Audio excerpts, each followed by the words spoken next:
Uma vida dedicada à construção, consolidação e defesa dos direitos da infância, juventude e das pessoas com deficiência. O nosso bate-papo é com a assistente social Liliane Spicatti, uma mulher forte com muita história para contar. A gente convida você a se conectar com essa jornada de valorização das diferenças e combate aos preconceitos. Papo On Podcast. Boas conversas acontecem aqui. Porque quando você atende uma família, ela traz as suas vulnerabilidades, ela traz as suas dificuldades socioeconômicas, dificuldades de moradia, muitas vezes fome, porque hoje a gente tem uma população ainda que passa fome, né? Então não tem como você separar só a questão do menino, do bebê ou da criança que chega, se você não olha o contexto familiar.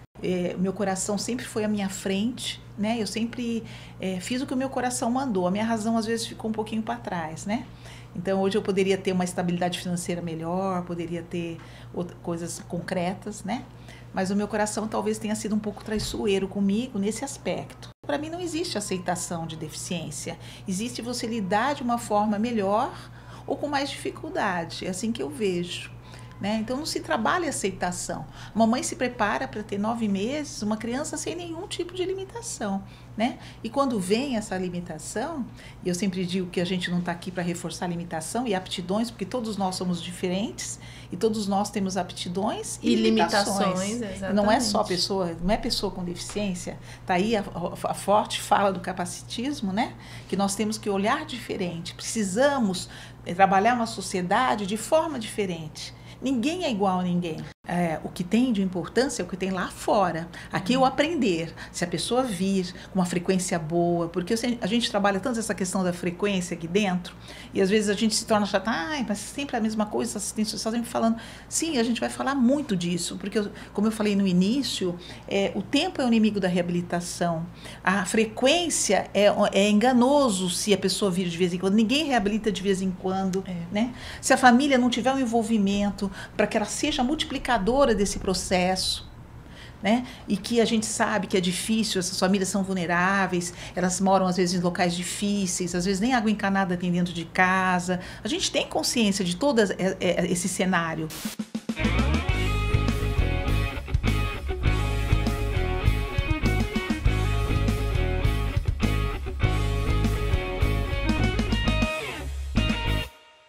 Olá, estamos iniciando mais um episódio do Papo On Podcast e hoje a gente vai conversar com uma pessoa que é prata da casa aqui do CRPI, não é isso, Dai? Exatamente. Obrigada, Lili, por ter aceitado o nosso convite. Vai ser um prazer conversar com você.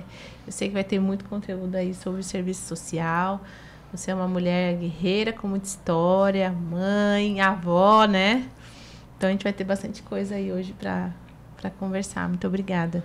Eu que agradeço pela oportunidade de falar um pouco aí da minha caminhada, né? Que já é longa e ainda não se findou, né?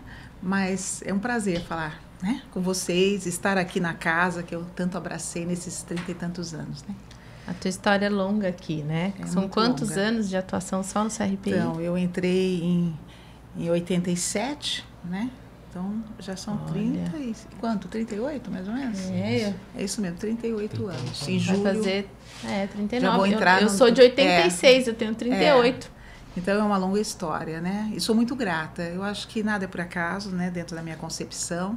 Eu tinha que chegar nessa casa. Ainda não terminei, né? A minha missão, mas com certeza vai se findar, né? Mas com muito orgulho, eu sempre levo no meu coração o CRPI, com certeza. Deixou um legado aí muito bonito. E eu acho que quem um dia vier para te dar continuidade a tudo que você iniciou, tem muita coisa para aprender com você, para conseguir continuar fazendo uma história aí bonita.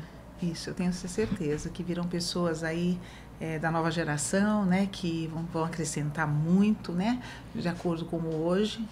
Eu sou muito feliz e grata por ter construído essa história, né, tanto na minha vida pessoal, que foi o paralelo, né, tanto na questão Sim. científica, nesse aprender, trabalhando com pessoas tão fortes, né? Isso aqui é uma escola, né? Eu acho que não é simplesmente quando quem não conhece o CRPI, pensa, é uma entidade que iniciou na filantropia e tal, mas não tem a noção da proporção do quanto somos fortes, né? E quantas áreas são atuantes aqui justamente dentro, né, Lili? Então, isso é um aprender. Então, estar aqui 39 anos é um aprender, porque um empurra o outro para que estude, para que se atualize. Então, esse é o diferencial. É os desafios que vão surgindo. Então, assim, mesmo eu estando aqui há tanto tempo, eu não me sinto assim, puxa, tanto tempo de CRPI. Sim, tanto tempo, mas um tempo de aprender, né? Porque a gente sempre está aprendendo com o outro. Sim. Seja com os colegas, né? Sejam com as pessoas que a gente atende. Porque eu digo que é a minha maior riqueza de aprender, né? São as famílias, as pessoas que me acessam. Eu acho que esse é o meu diferencial. Eu sou grata por conhecer pessoas guerreiras, mães de pessoas com deficiência que são desafiadoras, que chegam tão abaladas muitas vezes, mas que se tornam grandes guerreiras, grandes pessoas com despertar crítico de transformar e lutar por essa causa que é tão linda, né? Eu não sei se vocês tiveram esse despertar quando vocês chegaram aqui também, mas eu vejo assim que hoje, e eu sempre falo isso, se eu souber pelo menos um pouquinho do que vocês sabem, e essa acho que é a sensação de quem chega, que é mais novo, a gente fica pensando assim, caramba, se eu souber um pouquinho só do que a Lili sabe, do que o Reginaldo sabe, já vai ser muito pra mim. E aí parece que é uma coisa tão distante, assim, a gente tem isso como, caramba, será que um dia eu vou conseguir saber, ter conhecimento disso tudo? Eu não sei se vocês também, quando chegaram, também tinha alguém então, isso que tinha eu ia essa falar. mesma percepção, sabe? Então, eu me lembro que quando eu cheguei aqui, na época, eu trabalhava já com a pessoa com deficiência, né? Mas com a deficiência intelectual em Santos, por 2 anos. E quando eu vim para cá, eu cheguei num Guarujá onde tinha muito mato. Não era essa Praia do Tombo tão linda. Aqui era a maioria. Né? Nós tínhamos uma praia virgem, terrenos, mas né? eram matos. Então eu me lembro que eu morava em Santos e eu peguei um ônibus e descia lá na esquina, né, que é naquela praça. Quando eu cheguei, eu falei, meu Deus, aonde eu estou? Porque deu tanta volta o ônibus. Que lugar é esse? Eu falei, que lugar é esse? E quando eu cheguei aqui e me deparei com a Steph Leonor Yash, que é a nossa fundadora, e deparei com uma equipe extremamente forte, que naquela época vinha do Rio de Janeiro, né? Eu me sentia assim, meu Deus, eu me sentia assim com muito medo até, a palavra é medo, né? Será que eu vou dar conta? Será que eu vou conseguir? Né? E foi tão linda a história, porque eu fui tão bem acolhida como sou até hoje, né? E aí eu comecei e dali foi. E eu sempre falo para os meus filhos ou para pessoas que me perguntam quando estão aí no desafiar do primeiro trabalho, né? Ou do segundo trabalho, ou da mudança, né? Eu digo sempre essa sensação do medo, será que eu vou dar conta, né? E depois as coisas vão deslanchando e você vai, dentro do teu saber, das tuas referências, você vai aprendendo. Né? Mas foi um aprender maravilhoso que eu tive com pessoas, na vida, é uma história, é muito legal. Eu quando comecei também na minha área de formação, no jornalismo, eu tive o privilégio de trabalhar com grandes nomes, assim, né, do jornalismo, da comunicação na Baixada Santista, alguns com impacto até para fora. A gente comentou no último episódio do professor Oides, do Gerson. Eu trabalhei com Mauri, com Leda, Lani, são pessoas assim do segmento, né, que são referência, premiados. E eu era muito novo, foca na linguagem da comunicação, tinha acabado de sair da formação, e até estou esquecendo nomes aqui, mas Oswaldo, Marquinhos e tantos outros, né? E que me ensinaram muito na área da comunicação. E depois, quando eu me tornei assessor da então deputada Maria Lúcia Prandi, aí foi um abrir para outras questões, né? Porque aí fui aprendendo esse lado mais das políticas públicas, das construções, de uma gestão mais democrática, mais aberta, né? E fui acumulando conhecimento. Hoje, aos 54 anos, eu sou resultado dessa mistura de coisas, né? Que eu fui captando, absorvendo e avançando, né? Evoluindo positivamente, né? Assim eu espero. Que a gente não nasce pronto, né? A gente é um processo. E aí você tem que estar aberto diário a estar agregando, pensando coisas boas de um, de outro, identificando às vezes maus hábitos, né? Que também você tem que ir tentando mudar, e assim a gente vai caminhando, né? Hoje eu consigo enxergar isso, que é um processo de 30, 40 anos de caminhada em que você vai aprendendo regularmente, né? E vai se transformando. Hoje eu tenho mais aceitação em relação a mim, a minha realidade, as minhas condições do que eu tinha no passado, né?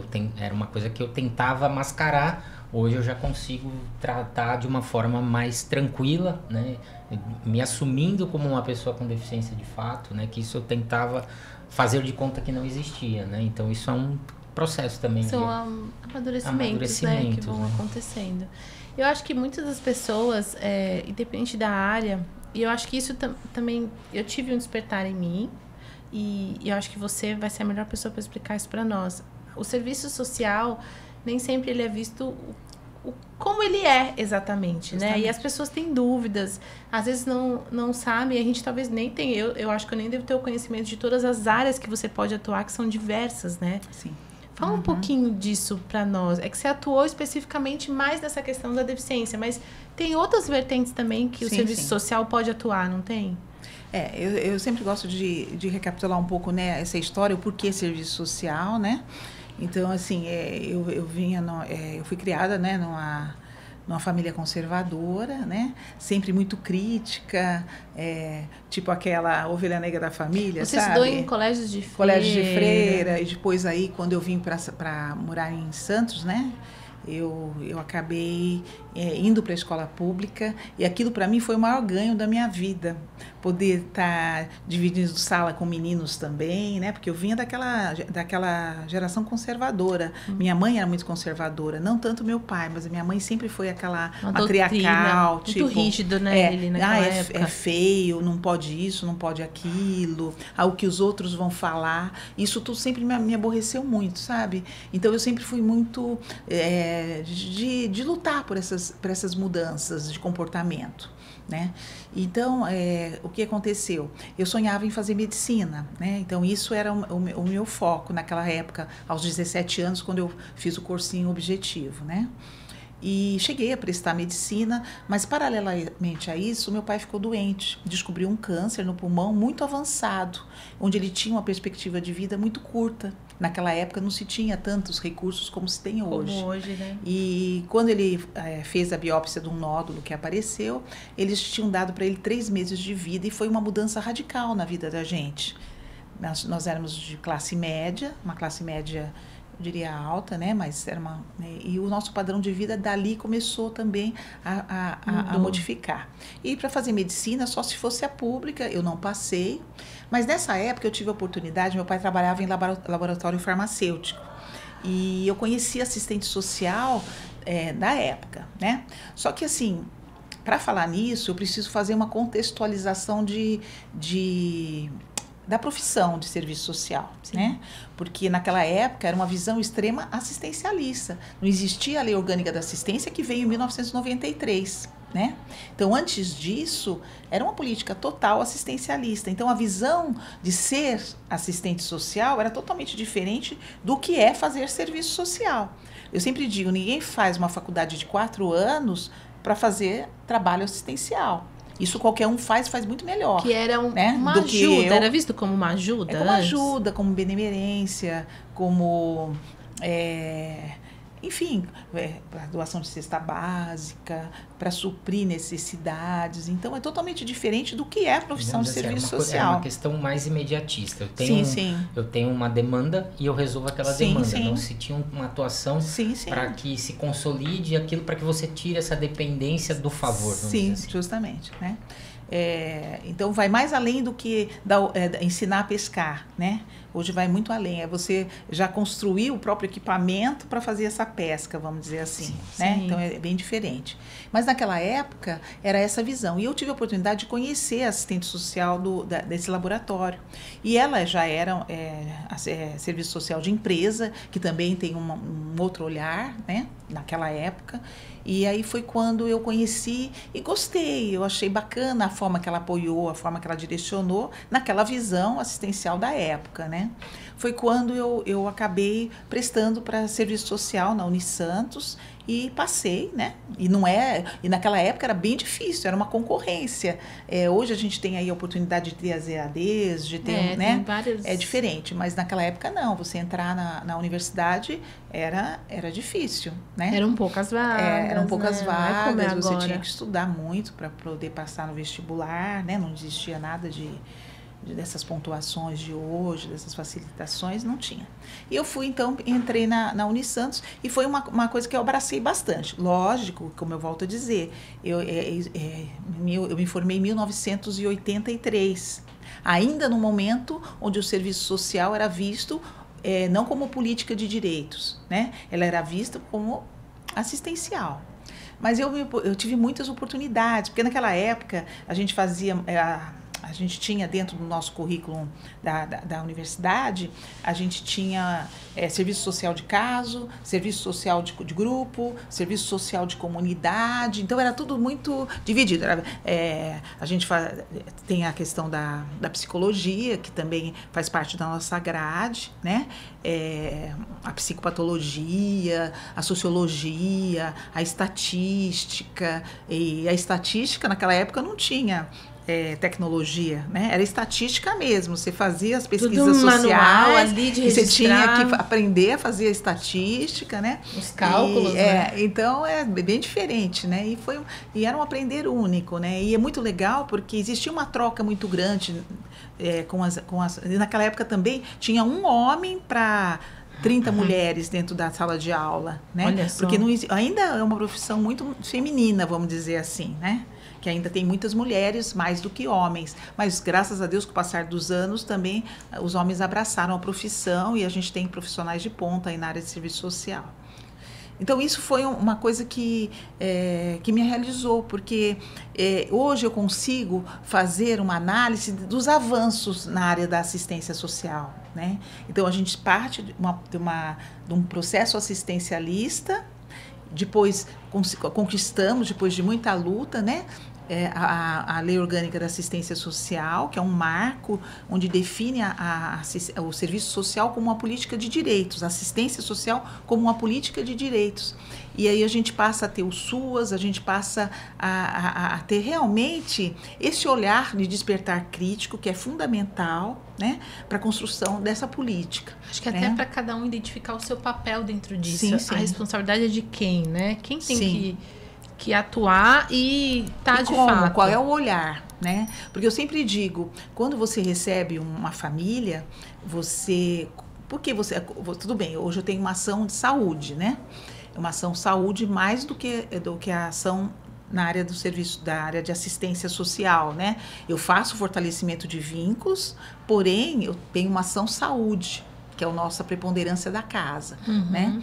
Mas, assim, não dá muito para separar, né? Porque quando você atende uma família, ela traz as suas vulnerabilidades, ela traz as suas dificuldades socioeconômicas, dificuldades de moradia, muitas vezes fome, porque hoje a gente tem uma população ainda que passa fome, né? Então, não tem como você separar só a questão do menino, do bebê ou da criança que chega, se você não olha o contexto familiar. Né? Até porque, mesmo na saúde, hoje a gente tem uma visão que a nossa abordagem tem que ser centrada na família. Antes era uma abordagem centrada no paciente, no usuário. E já, principalmente na área que a gente atua, a gente já não vê uma eficácia disso. Não adianta você tratar só um indivíduo separadamente quando ele está dentro de um contexto familiar, dentro da comunidade. Você tem que ter um olhar para esse todo, né? Isso é bem legal porque... como eu falo para você, eu entrei lá atrás, né, em 1987, aqui no CRPI, mas na área da deficiência 2 anos antes, né, então em 85, 83 eu me formei, em 84 eu tive a minha primeira filha, então eu fiquei em casa, e aí eu fui convidada por uma professora da universidade, foi quando eu assumi o terceiro setor em Santos, né? Que também o terceiro setor era visto de uma outra forma. Diferente, né? De agora. Totalmente diferente, porque nós tínhamos, a política não era descentralizada, né? Não existiam os conselhos municipais para a gente construir as políticas municipais. E aí isso funcionava, né? Também de uma outra forma. Então, vinha lá de cima, né? A política vinha a nível federal. Então, existia a antiga Legião Brasileira de Assistência, né? A LBA, né? Que de repente ela definia uma política nacional onde nós temos municípios com histórias específicas, cada um com a sua realidade, né? Cada um com a sua realidade. Então, muitas vezes, vinham projetos que não tinha cabimento. Tinha cabimento, de repente, lá para o interior da Bahia, mas não para Guarujá, por exemplo, dando esse exemplo, né? Então, a gente sabe que tudo isso modificou.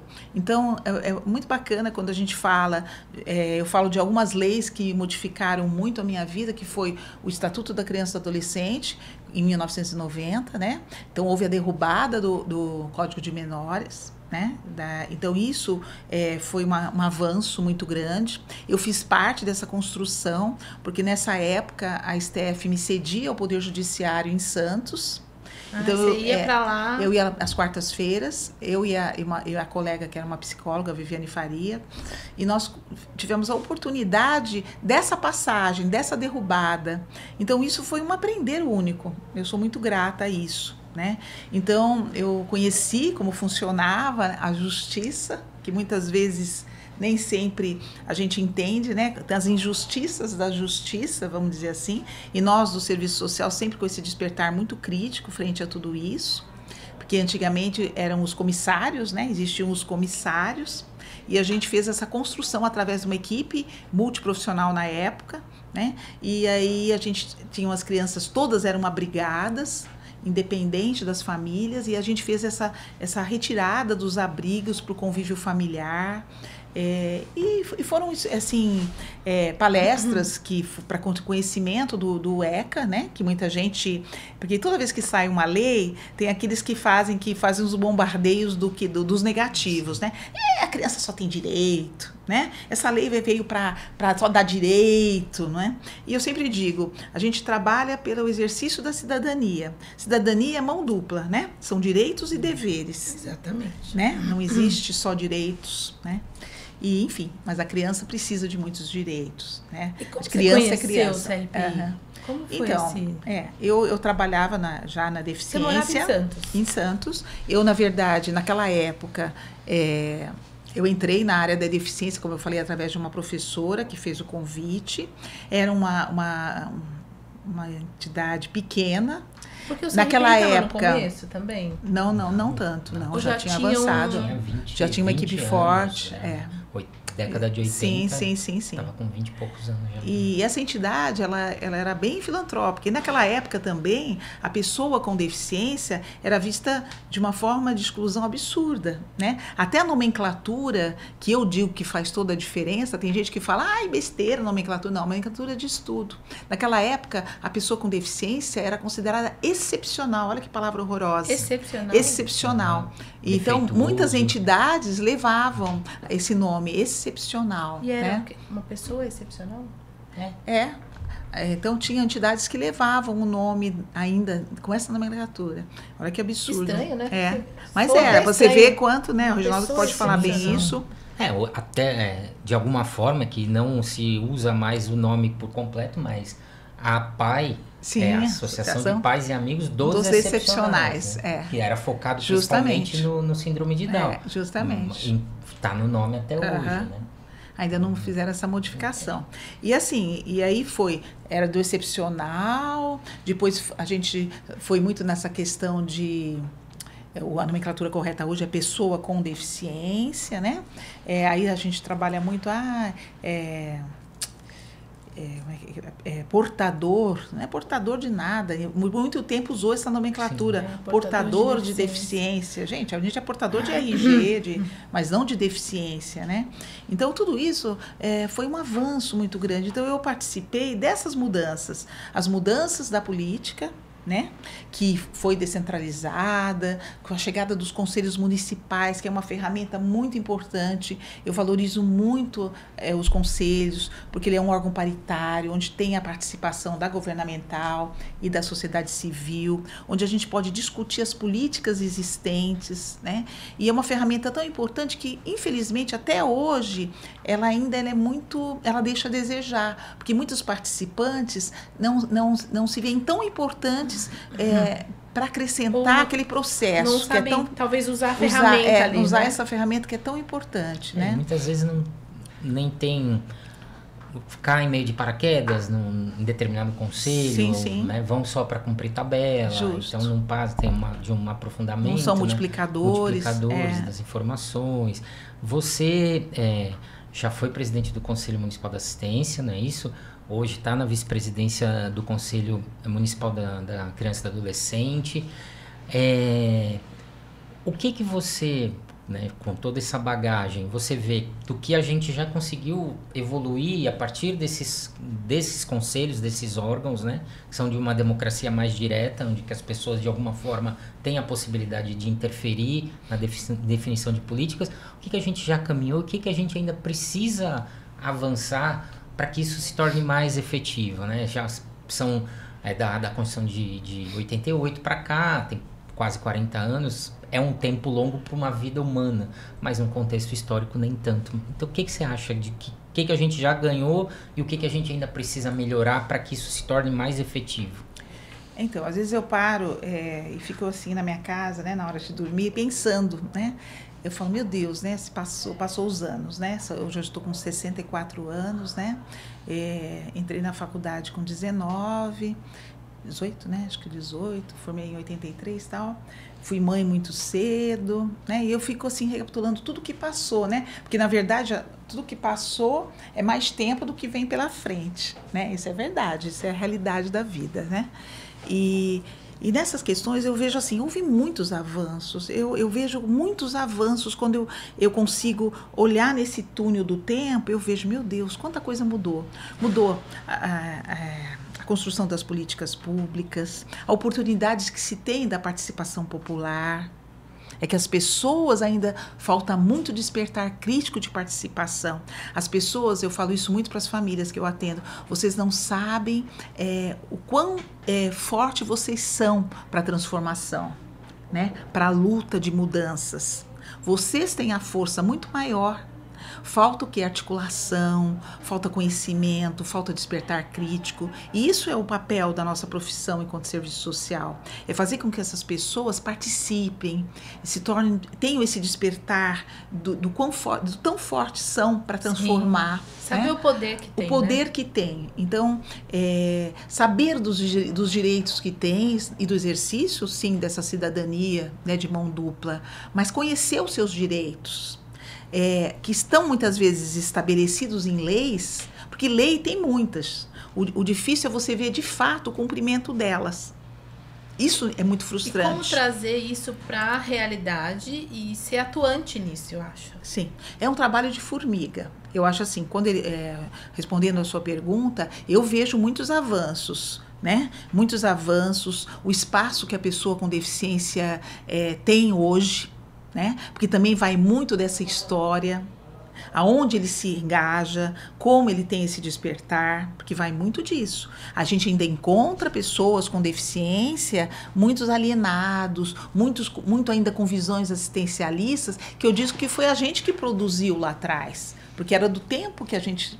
Ainda tem um pouco, de resquício do que foi antes, né? Como você vê também pessoas com deficiência extremamente articuladas. Eu estou aqui na frente do Reginaldo, não é por isso, mas, poxa, é um orgulho que eu tenho de ver a pessoa do Reginaldo, uma pessoa articulada, uma pessoa que conhece um pouco de cada coisa, né? Das leis, né? Então, assim, é uma pessoa que eu estou sempre aprendendo muito. Isso é muito legal, isso é muito legal. Como outros colegas, né, que eu tive a oportunidade de conhecer nas lutas, frente aos conselhos municipais da pessoa com deficiência também, quantos participando ali, que tem o olhar atual, isso é muito importante, que sejam multiplicadores dessa realidade atual. Então, assim, eu vejo muitos avanços, sim, vejo muitas leis que somaram, muitas leis que estão no desconhecido, né? Se eu falar do meu dia a dia, e aqui eu não falo de política partidária, porque em nenhum momento a gente se envolve com política partidária, mas eu falo de políticas públicas, né? E vejo que tem muita coisa ainda que precisa. Gosto sempre de citar nas minhas conversas o grande número hoje de pessoas com o autismo, né? Apesar do CRPI não atender o autismo, mas é uma demanda que eu recebo e participo no nosso Guarujá, e não só no Guarujá, no estado de São Paulo, no Brasil, no mundo, né? Sim. E a gente sabe que faltam muitas políticas públicas para eles.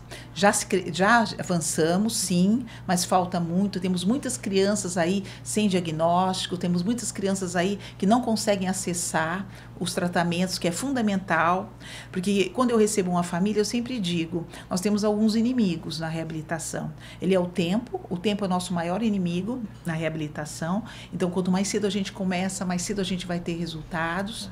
Outro inimigo grande é a não participação familiar, né? Que é o meu papel enquanto serviço social. Eu acho que ainda, como eu digo, é um trabalho de formiga. Eu aqui nesses 38 anos, muitas metodologias foram utilizadas, muitos avanços conseguimos, muitos retrocessos aconteceram também, né? Porque tudo vai mudando e a gente vai se adequando às mudanças. Ocorreram muitas mudanças positivas, como ocorrem também mudanças não tão positivas e que a gente tem que se adequar. E que às vezes, quando você se adequa a elas, você vê que não era também aquele bicho de 7 cabeças que você achou. É que às vezes, né? O novo, ele assusta, né? Assusta, às vezes é muito desafiador, né? Vai tirar todo mundo da zona de conforto e isso é difícil. Sim. Então, eu acho que é bem isso. Eu acho que eu cheguei num ponto na minha vida, né? Aos 64 anos, há mais de 40 formada em serviço social, passei por vários estágios que foram muito gratificantes para mim, né? Então, naquela época, a gente não era focada numa área só, o estágio de formação. A gente tinha a oportunidade de passar por outras áreas, né? Atua. Então, eu passei por empresa, que foi onde eu iniciei, em Cubatão. Passei por prefeitura, que também é um outro olhar. Passei pelo presídio, tive o privilégio, que para mim foi um privilégio, estagiar dentro do Carandiru, né? No feminino, em São Paulo. E foi muito gratificante conhecer aquelas mulheres. Dentro disso tudo, Lili, explica um pouquinho pra gente, que eu acho que isso é muito bacana, até pra gente ter um entendimento melhor. Dentro de uma empresa, como que o serviço social atua? Qual é a frente? Então, eu não posso dizer por hoje, mas naquela época, acredito que hoje também segue o mesmo raciocínio. Porque assim, a gente tem o RH das empresas, sim, né? O RH, ele fica responsável pelos afastamentos, pelo controle de atestados e tal. E nós, do Serviço Social de Empresa, a gente faz o monitoramento desses funcionários que estão afastados, tá? E naquela época, existia o que não mais hoje, né? Por exemplo, você tinha 15 dias de atestado, sim, e se você voltasse e batesse o cartão no 16º dia, a empresa já começava de novo a pagar, não tinha aquela coisa do mesmo CID que você podia afastar como hoje, né? Então, nós do Serviço Social, a gente fazia todo esse monitoramento desse funcionário, também em promoção a ele, porque dentro de uma empresa existem muitas, naquela época, eu acredito que ainda hoje, talvez até mais, o alcoolismo, né? Acompanhar outras questões. O alcoolismo, a que... dependência, porque onde tem seres humanos tem problemas, exatamente, né? E nós tínhamos também a questão do convênio médico que a empresa oferecia, fazíamos sim visitas domiciliares, que é uma ferramenta fundamental do serviço social, você conhecer o espaço que aquele funcionário vive, ou que aquela família vive, né? Enfim, então era mais ou menos isso, mas era muito gratificante também, era organização de festa de Natal, como eu digo, eu trabalhei numa época ainda não existia a Lei Orgânica da Assistência, né? Então tinha muito essa visão ainda assistencial, né? Mas a gente E a faculdade também ainda tinha esse despertar crítico, mas existia já as vontades da mudança, que eu participei tanto do estatuto quanto da questão da lei orgânica da assistência, mas era outra época, né? Totalmente diferente. Empresas, pelo que eu vejo, assim, às vezes também tem o papel, principalmente nas grandes empresas, plantas industriais, área retroportuária, indústria química, que o profissional de serviço social, ele faz também a ponte com a família, por exemplo, em momentos difíceis, por exemplo, aconteceu um óbito dentro de uma planta da indústria ou daquela empresa. Vai ser o serviço social que vai fazer o contato com a família para levar aquela notícia, para fazer todo o apoio logístico necessário daquele momento. Exatamente. Muitas vezes em paralelo com a parte psicológica, né, para dar o suporte. Tem muito disso, né? Eu sou grata, fiquei quase 2 anos em empresa, porque eu entrei no 2º ano da faculdade registrada. Eu era registrada como auxiliar, né, de serviço social e trabalhava como assistente social formada, né? E aí eu fazia também, contava como estágio na universidade, né? Então valeu, foi super bacana, mas também fazia outros paralelos, porque lá a gente tinha muita oportunidade. Eu estagiei em camping, eu estagiei com abrigo de idosos, que é uma área que me sensibiliza muito e acho que não teria... quando eu entrei foi muito difícil para mim, né? Então é uma área que tinha dificuldade. Eu tinha dificuldade. Você sabe que eu também, de todas as áreas da físio, a área de trabalhar com idoso é a que eu mais tinha dificuldade. Você falou agora, deu uma viajada, que a gente estava falando da época de faculdade, e você falou, eu lembrei de uma menina, acho que era Valéria, que fazia faculdade comigo, e no 2º ano, a gente fazia um dos jornais laboratórios, né, na faculdade de comunicação, era aos sábados, que a gente saía com uma pauta e voltava, escrevia, e o jornal feito todo bem de forma simplória, não tinha tantos recursos tecnológicos, e ela era uma época de Copa do Mundo, ia ter um jogo do Brasil na Copa, num sábado, e uma das pautas foi ela ir a um asilo para acompanhar o jogo, e ela voltou arrasada. Sim. Porque ela, na verdade, a matéria não foi sobre o jogo. Sim. Ela teve ela chegou chorando na redação. Sim. Aí os professores ficaram assim assustados, né? Mas o impacto que ela teve do abandono, né? Da solidão daquelas pessoas. E aí o professor falou, não, a matéria do jogo deixou de ser. Você vai fazer uma reportagem sobre o que você percebeu ali. E ficou maravilhoso o texto que ela fez. Assim, foi bem nessa linha, né? Assim, que ela não imaginava, né? E teve contato com uma realidade que a maioria de nós é uma coisa que mexe muito comigo, Sim. né? E eu tenho até vivências de amigos, né, que são filhos hoje, que acabam colocando seus pais dentro dos abrigos. Então, isso é uma coisa que me choca muito, me entristece profundamente, né? Então, é uma coisa que mexe muito comigo. Então, não era minha praia e realmente não. E aí você foi para outro caminho. Eu entrei na área da deficiência, né? Que foi quem eu abracei esses anos todos, né? 40 anos aí na área da deficiência. Vi toda essa evolução, né? De leis, de pessoas, de olhar da sociedade. O que você acha que te manteve tanto tempo numa mesma área? Então, eu sempre digo assim, é uma área de aprender único, né? Científico. Eu sempre digo, nós representamos o científico. Porém, eu tenho muito essa questão da espiritualidade. E aqui não falando de religiões, falando da espiritualidade mesmo, que eu me digo que eu sou espiritualista, né? Porque eu acredito em Deus, eu acredito que nós temos tendo a oportunidade de ter um aprender único, porque todos nós temos um começo, um meio e um fim. Eu acho que tem pessoas que vêm para essa vida e acham que vai ficar o resto da vida aqui mesmo, né? Porque não aprende nada, né? Então, se não evoluir, né? Não evolui. Então, eu acho assim, eu sou muito grata, porque eu creio que eu tenho muito isso na minha vida. Eu não entrei por acaso, eu tenho certeza que eu não entrei por acaso. E ainda não saí por acaso, tá?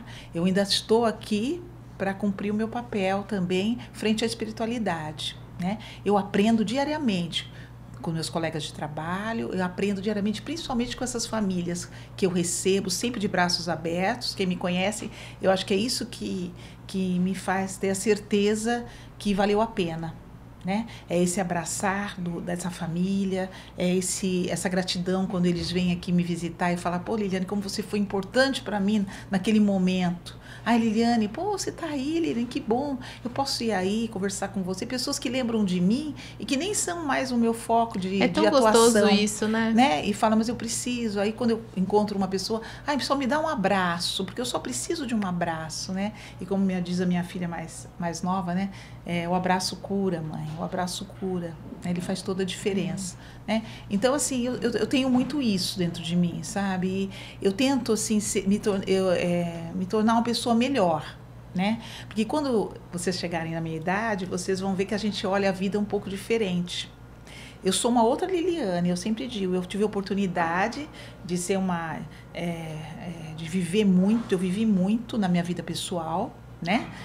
Meu coração sempre foi à minha frente, né? Eu sempre fiz o que o meu coração mandou, a minha razão às vezes ficou um pouquinho para trás, né? Então hoje eu poderia ter uma estabilidade financeira melhor, poderia ter coisas concretas, né? Mas o meu coração talvez tenha sido um pouco traiçoeiro comigo nesse aspecto. Mas eu vivi Mas muito. talvez também não ia Quando ter eu as olho, eu falei, vivências que gente, eu você fui teve, feliz. né? Eu fui feliz, porque naquela época, às vezes, quando você toma determinadas decisões na sua vida, as pessoas te criticam, fazem críticas, não entendem, porque a tendência do ser humano é sempre criticar o outro, É sempre querer dar opinião, né? Sempre dar opinião. Eu sou muito crítica também tenho esse lado. Mas hoje eu sou uma pessoa que eu tento entender mais as coisas, tento relevar mais. Eu acho que a vida me trouxe esse aprender. E eu acho que a pessoa com deficiência, na minha vida, fez toda a diferença. Porque eu recebo mães que, às vezes, porque, assim, eu sempre digo, tem gente que fala, lidar com aceitação. Para mim, não existe aceitação de deficiência. Existe você lidar de uma forma melhor ou com mais dificuldade. É assim que eu vejo. Né? Então, não se trabalha aceitação. Uma mãe se prepara para ter 9 meses, uma criança sem nenhum tipo de limitação. Né? E quando vem essa limitação, e eu sempre digo que a gente não está aqui para reforçar a limitação e aptidões, porque todos nós somos diferentes e todos nós temos aptidões e limitações. Exatamente. Não é só pessoa com deficiência. Está aí a forte fala do capacitismo, né? Que nós temos que olhar diferente. Precisamos trabalhar uma sociedade de forma diferente. Ninguém é igual a ninguém. Então, por que reforçar? A pessoa com deficiência, pelo amor de Deus, vamos acabar com isso. Vamos ver as pessoas como pessoas, de uma forma geral. Eu acho que é entender que o outro não vai ser igual a gente. Sim. Por que a gente fica tanto julgando o outro? Porque na verdade, a gente quer que o outro seja igual a nós. Mas não vai ser, porque ninguém muda ninguém. Quem sou eu para falar, ele não pode fazer isso? Ele que tem que saber se pode ou não pode, não sou eu que tenho que falar por ele. Exatamente. Né? É eu que tenho que ter a percepção que se você é muito diferente, ou se você pensa muito diferente de mim, até onde o meu convívio tem que acontecer, de que forma isso tem que acontecer, e eu impor limite para coisas que eu não quero, ou você não vai mudar, quem é hippie vai deixar de ser hippie porque eu não sou? Não, se você não ou se você não concorda, ok, deixa aquela pessoa viver da forma dela. Você só não precisa estar junto e querer mudá-la. Sim. Eu acho que a gente tem que derrubar falas capacitistas, que a nossa sociedade ainda constrói muito e multiplica. Eu acho que é isso, é uma construção. Assim como quando a gente construiu lá atrás, a chegada do Estatuto, daqui mesmo no CRPI, né? A gente falava muito da filantropia, a política que existia na época também de não existir um marketing, de não existir uma situação assim de direitos, de visão de direitos, de vender uma imagem do que temos, do que somos, mas sim uma imagem assistencialista, daquela coitadinho que precisa de ajuda para se sobreviver. Então, assim, foram tantas mudanças, porque naquela época eu tive a oportunidade de conviver mesmo. Eu digo conviver porque eu vivia viajando com eles, que era o Amencar, que eram sociólogos que participavam desse Amencar, que era o repassador de verba do Knut da Alemanha, que era um convênio que o CRPI tinha. Eu sou muito grata a eles, né? De vez em quando eu converso com algum deles, né? Que eles estão hoje, todos moram no Rio Grande do Sul, mas são pessoas fantásticas que me ajudaram muito, que me fizeram ter um despertar assim absurdo na prática do trabalho, né? Que naquela época existia aquela centralização absurda, que era característica da época. Então, a gente aprendeu a construir a nossa identidade enquanto CRPI, porque o CRPI não tinha uma identidade, né? Quando a Steph fundou o CRPI, ela fundou com a benemerência, com a ajuda, com a vontade, né? Apesar que ela era muito futurística, era uma pessoa foi uma que visionária, me ensinou né? muito, ela já enxergava, parece que nos dias de hoje. A Steph é uma pessoa, né, que eu sou grata, outra pessoa que me ensinou muito, que me deu muitas oportunidades, eu devo muito a ela, né? E aí, dentro em tudo que o Amencar, ele trazia como ensinamento para o terceiro setor, né? Era fantástico, porque não era só o dinheiro que vinha da Alemanha como apadrinhamento, mas é o que eles promoviam para o despertar crítico daquela época. Então, nós construímos a nossa identidade através de consultorias externas, né? Então, quem é o CRPI? O que o CRPI quer? Né? Qual é a identidade dele? Então, nós tivemos consultorias e aquilo, hoje eu falando para vocês acham que é uma coisa banal, porque hoje se fala muito em tudo isso, né? Mas naquela época, você construir, trazer uma consultoria para cá, aceita porque era uma exigência do convênio, você construir um planejamento estratégico mediante conflitos, porque toda construção tem conflitos, e são os conflitos que fazem a gente crescer. Ninguém precisa pensar igual. Exatamente. As pessoas não podem ter medo de falar o que pensam. Né? Eu sempre digo que eu falo o que eu penso. Às vezes eu sou até mal vista, mas eu falo o que eu penso para a gente ter boas interpretações. Ninguém precisa pensar igual.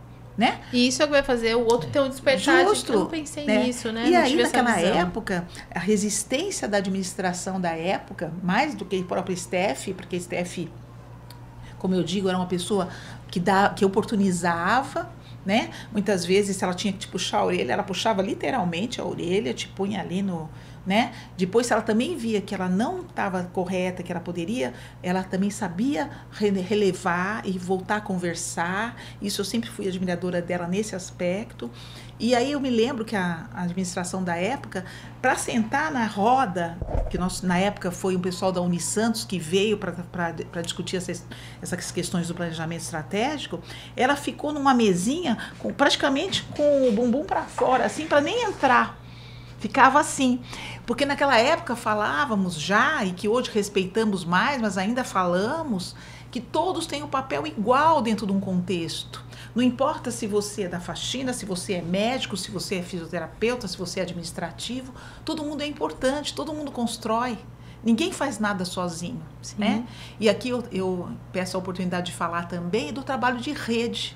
Porque o CRPI não trabalha fechadinho aqui. O que tem importância é o que tem lá fora. Tanto para as nossas famílias, no que diz respeito à inclusão social, que é a nossa missão, a inclusão social da pessoa com deficiência. Porque a nossa missão não é o reabilitar e fazer estimulação essencial. A nossa missão é a inclusão social da pessoa com deficiência. Isso é uma estratégia, né? É um caminho que a gente usa para alcançar o que realmente a gente quer. Então, o que tem importância é a derrubada de barreiras lá fora. E essa família, ela tem que ter essa concepção. Eu imagino como foi difícil naquele momento, porque vocês não tinham nem modelos, né? Não. Porque hoje a gente busca assim, eu vou ver quais são os modelos que existem e vamos ver o que eu acho que vai ser melhor. E aí, isso, né? Meu Deus do céu, aí quanta coisa que está falando aí de faxineira é importante no contexto, né? Todo mundo é importante, porque existia culturalmente a supervalorização do médico. Exato. Então, o médico, ele era superior a todo E as o resto. outras áreas, né? Então, a gente construiu essa interdisciplinaridade, que foi o que é fantástico. E que hoje a gente continua com a mesma filosofia, tendo uma fisioterapeuta na frente hoje, de uma equipe toda, né? Então foram construções, foram coisas que a gente imaginava que nunca ia acontecer. E eu digo para vocês que no primeiro planejamento estratégico, que não foi um só, foram outros que vieram, eu chorei. No dia que nós encerramos com uma dinâmica, que sempre a dinâmica foi uma ferramenta que eu amo, né? E aí essas consultoras tiveram na época, a Marli e a Marilza, tiveram a oportunidade de trazer. Eu chorei quando eu consegui atingir o meu objetivo, porque o meu maior objetivo era trazer, porque eu representava o convênio. E eu vi aquela união e aquele começo de entendimento. Eu literalmente chorei nesse dia, de soluços, de tanta alegria, sabe? Você sabe que hoje, assim, a gente vai mudando a nossa visão, né? Sim. Antes, quando eu só atendia, só atuava como físio, você tem a visão de que você quer participar, o quanto você pode agregar.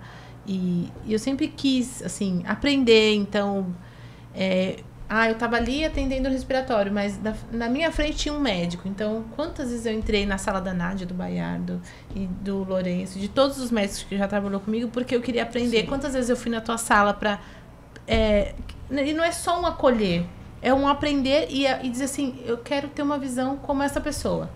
E o quanto ela pode agregar. E hoje...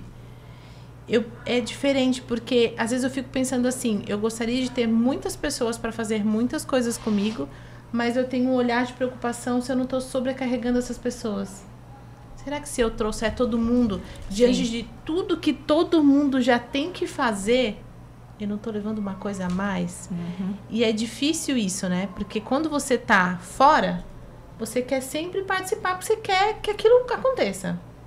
Mas quando você tá no meio, que você é responsável, você fica, ai meu Deus, será que eu não tô pedindo muito para quem tá fora? Você não tem que filtrar um pouco. É interessante que você fala. É tão difícil lidar com isso, centralizar ou não. Eu não quero sobrecarregar, mas eu também não quero fazer sozinha. E é muito difícil isso. E é interessante isso, porque com a idade, né, a gente também vai tendo mais entendimento das coisas, né? Então, às vezes, quando você fala disso, do sobrecarregar, hoje traz uma visibilidade maior também essa distribuição de papéis e a própria hierarquia que é construída dentro dos contextos, né? Então, eu era uma frente da STEF, porque eu representava a STEF em tudo. Né? Em tudo eu ia para a LBA, ia para a promoção social do Estado, ia para Silvio Santos representar, então eu ia para tudo. A STEF não gostava de participar, então eu, uma menina que cheguei aos 27 anos, eu representava tudo, então eu fui uma frente. Depois mudou a gestão, já foi um pouco diferente, mas eu sempre digo que quando a gente é profissional, a gente é profissional. Você não precisa ser puxa-saco de ninguém, você não precisa estender tapete vermelho para ninguém. Você se mostra como profissional. E é isso que faz você sobreviver dentro de contextos, é isso que eu penso. Aí depois foi a Norminha de Araújo, que veio contando moeda, porque pegou um CRPI... Fase difícil, né? Muito difícil. Uma mulher fantástica, que eu tenho um coração imenso, né? Mas acho que ela foi muito coração, foi como eu falei, eu acho que ela foi muito, que eu também sempre fui muito coração, e precisava de algo mais racional, né? Quando veio o Reginaldo Pacheco, que nesses anos está fazendo toda a diferença para casa, né? E isso é bacana, né? Com falhas, porque todo mundo tem falhas, todo mundo tem pontos positivos e negativos, e eu dentro desse contexto, eu em alguns momentos eu me melindrei, puxei agora, tô ali, tô excluída, não tô mais dentro dessa frente e tal.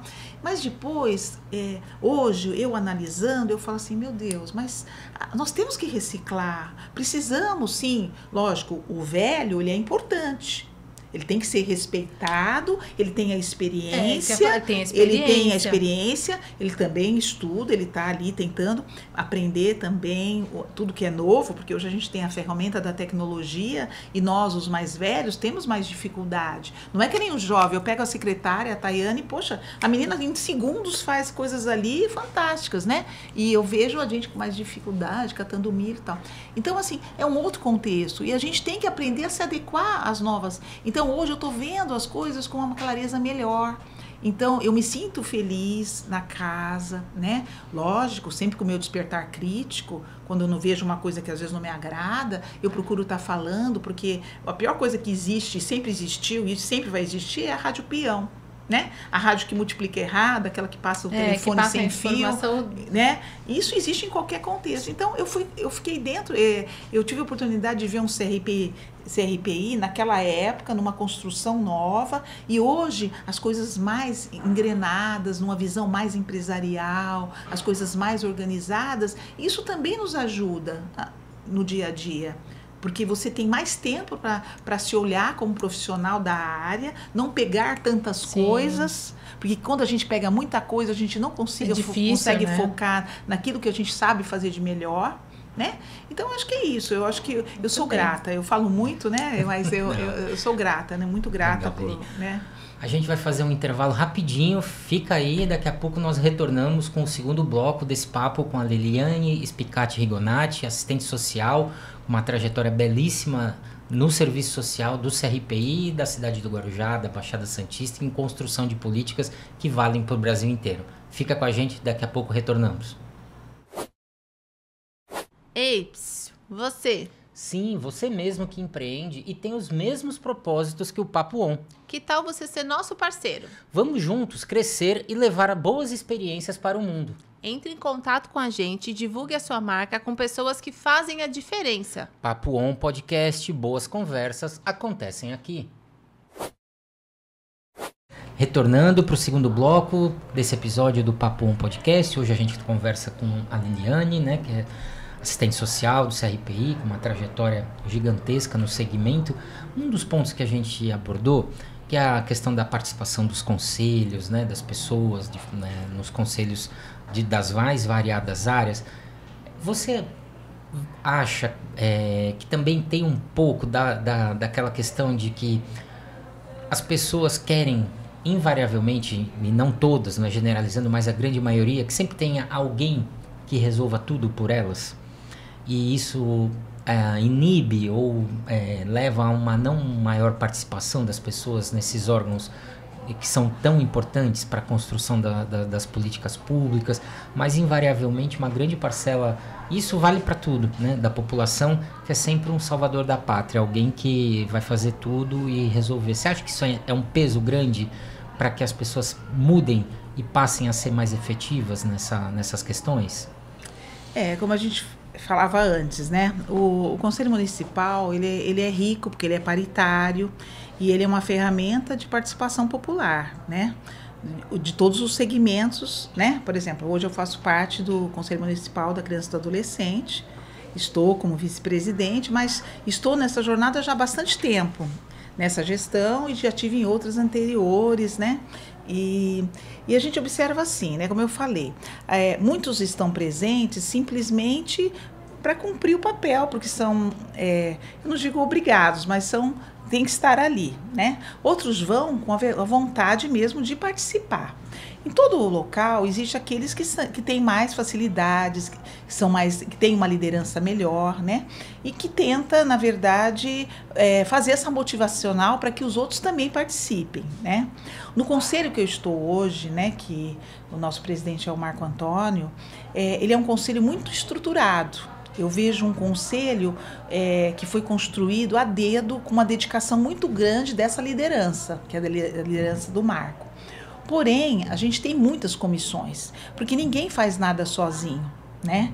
Ele tem uma dedicação extrema, porém ele tenta envolver os outros, porque nós temos uma série de afazeres, né, de comprometimentos nesse conselho, que é fundamental para a construção, para que ele dê certo, né? E por isso que ele dá tão certo, porque eu tenho muito orgulho de estar participando dessa gestão e da anterior que eu participei, né, com o Marco Antônio, porque é um conselho que se estruturou, que buscou recursos, que leva com um profissionalismo absurdo. Todos os colegas que participam, agora está rodando a governamental, muitos estão sendo trocados, né? E a gente despede dos colegas com tristeza, porque a gente mantém vínculos, né, nessa construção. E tem também os técnicos de apoio. Então, ele é muito bem estruturado, né? Agora, é muito importante a voz de todos, né? A oportunidade é dada nas assembleias, no colegiado, né? Para que todos participem, para que todos opinem, né? E eu sempre digo, né? A gente tem a oportunidade da contestação, né? De participar de fato, né? Agora, vai de cada um. Eu vejo um conselho assim, existe uma liderança, existe aquele que puxa, que é fundamental, porque também se não existir, eu já participei de outros que não tinha esse pulso tão firme, né? E as coisas acabavam se perdendo, né? Então eu acho assim, a oportunidade é de todos, é um trabalho voluntário, é importante a gente dizer isso, né? Todo mundo que participa dos conselhos está lá voluntariamente, né? Aqui no CRPI, nós sempre representamos, sempre tivemos cadeiras, né? Hoje temos a cadeira no Conselho da Criança e no Conselho da Pessoa com Deficiência, mas já tivemos na Juventude, no Conselho da Assistência, né? Então, eu particularmente, eu acho fundamental. Às vezes não dá para participar de tudo por questões internas nossas, de demandas e de falta de RH, que não dá para dividir tanto, né? Mas eu acredito assim que a oportunidade é dada, né? Para quem está ali, que vá com responsabilidade, que vá para participar, porque a opinião de todos é importante. Às vezes, a pessoa que está iniciando ali está inibida, ela não sabe em que ela pode, na verdade, contribuir. Mas todo mundo pode contribuir com algo, né? Essa contestação ou essa aprovação, porque nada passa sem aprovação, né? Nada, tudo é colocado. Então você tem que aprender a se colocar, a aprovar ou não. Hoje, né? Lili, o que você acha? Quais são os principais objetivos de um conselho? Por exemplo, esse que você atua. Porque eu acho que as pessoas também não sabem qual é o papel do conselho, até onde ele tem um poder de fazer mudanças ou em que ele pode construir para que a mudança aconteça. As pessoas também não têm um entendimento claro disso. Sim. Então, assim como nós, o CRPI, né, o CMDCA em especial, ele é um órgão assim, de muita capacitação, no sentido assim, de promoção, de organização. Eu vejo assim, hoje nós temos um site onde é muito transparente tudo que se faz. Nós somos extremamente rígidos no sentido de seguir o que o Tribunal de Contas nos orienta, seguir as leis vigentes, né? Isso é fundamental. Ter um entendimento lá dessas não tem leis. Jeitinho brasileiro, né?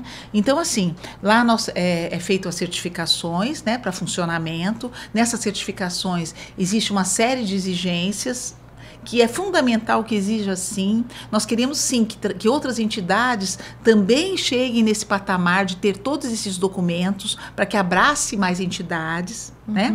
A certificação de captação de recursos, que é fundamental, porque nós temos um fundo, né? E esse fundo ele é construído através de, na época de imposto de renda, de CNPJ das empresas, ou de pessoa física, ou de doações da Receita, que nós tivemos também esse ano, de empresas, né? O envolvimento das empresas é fundamental para abraçar essa causa, e a gente sabe assim, o quanto ele é um órgão extremamente que adquiriu um espaço e um respeito, justamente por ele ser tão, foi construído a dedo, no sentido assim de visibilidade, né? De ter um marketing que construiu nesses últimos anos essa divulgação das entidades que são vinculadas, né, do terceiro setor. É muito interessante você poder acessar esse site do Conselho da Criança. Lá você tem a visibilidade de tudo, das prestações de contas, do dinheiro que entra, dos projetos que são aprovados, levando em consideração, sim, que existe comissão de projetos, existe comissão que verifica as entidades certificadas. Então é feito tudo com muita transparência, né? Nesse conselho também pode surgir uma sementinha ali, de repente, para uma lei, para uma coisa nova que vai ser benéfica e que vai ser levada tudo voltada à causa da criança e do adolescente. Lá são discutidas as políticas existentes, né? Nós temos hoje, nós somos responsáveis pela eleição do Conselho Tutelar, né?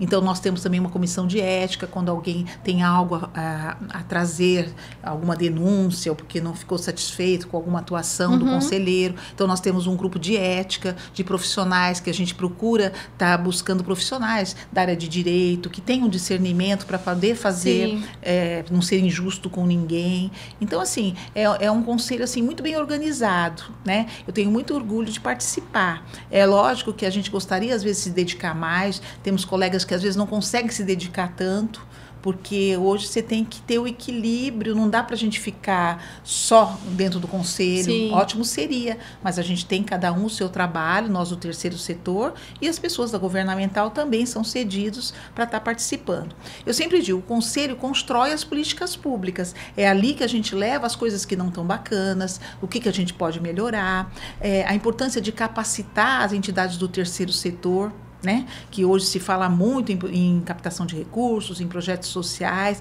mas ainda a gente percebe que existe uma dificuldade muito grande na construção de projetos sociais, né? Agora, para esse ano, vem uma capacitação bacana aí do Senai, justamente para qualificar mais as empresas, né?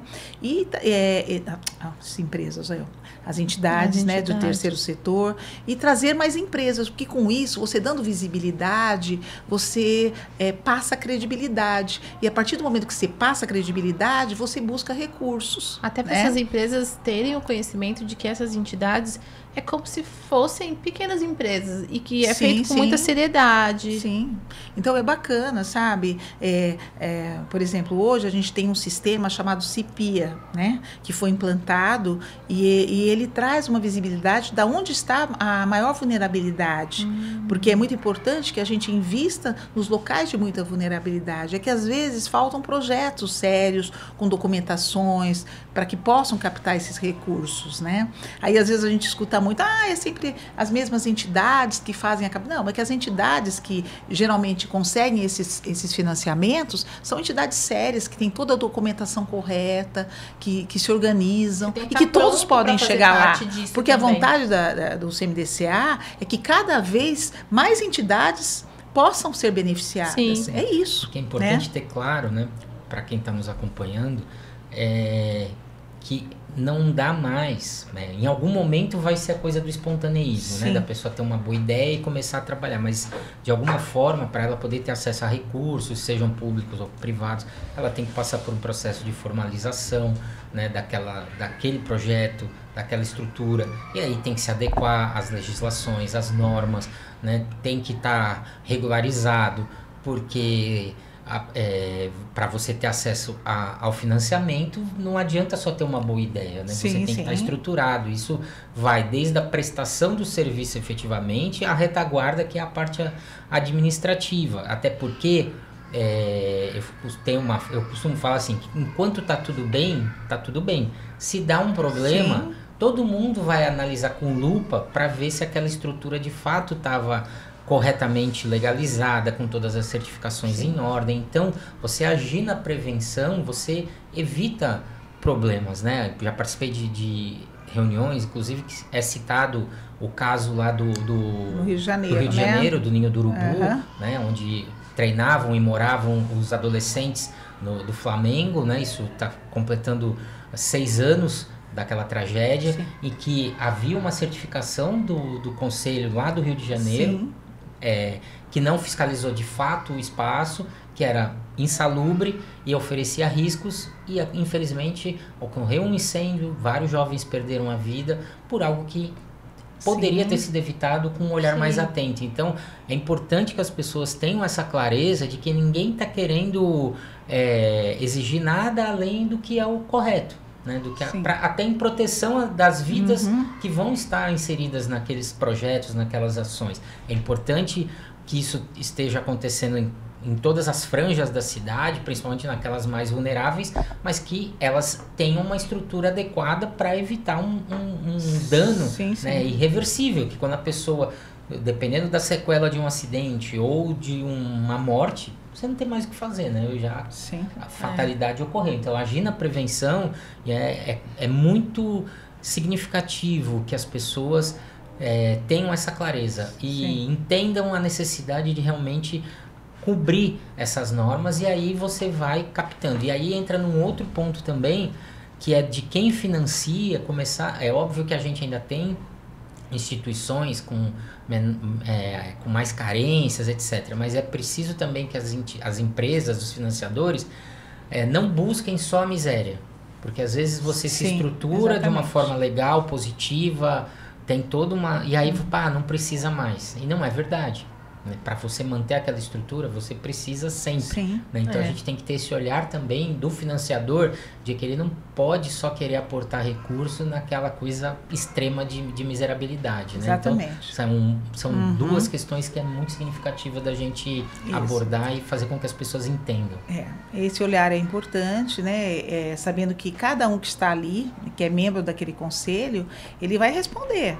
Porque se fizermos algo que não seja adequado, que não esteja de acordo com a lei, e se der um BO desse, como você citou, todo mundo vai responder, tá todo mundo ali colocando a sua cabeça em jogo, né? Exatamente. Então, por isso que a gente tem que fazer sempre as coisas da melhor forma possível, corretamente, tentando, sim, abraçar outros, para que outros consigam seguir esse raciocínio de qualificação, né? Dentro da sua organização social. Tá tudo legalizado. Isso é importante, né? Às vezes recebemos críticas, né? Porque, é sempre os mesmos, e o outro, mas não dá, gente, tem que dar. Nós queremos que esse também tenha a certificação, apto, ele também vai que ele receber. vá, que ele consiga, porque é possível, né? Então, o papel do conselho é justamente também capacitar para abraçar mais, né? Eu acho que é isso que é legal. Você acha que hoje, com os conselhos e com essas mudanças de políticas públicas, as famílias têm conseguido acessar mais os seus direitos?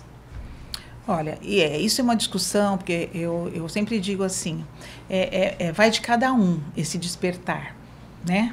A gente procura, desde um atendimento único, simples, né? A gente procura sempre trabalhar esse despertar crítico, essa vontade de participar.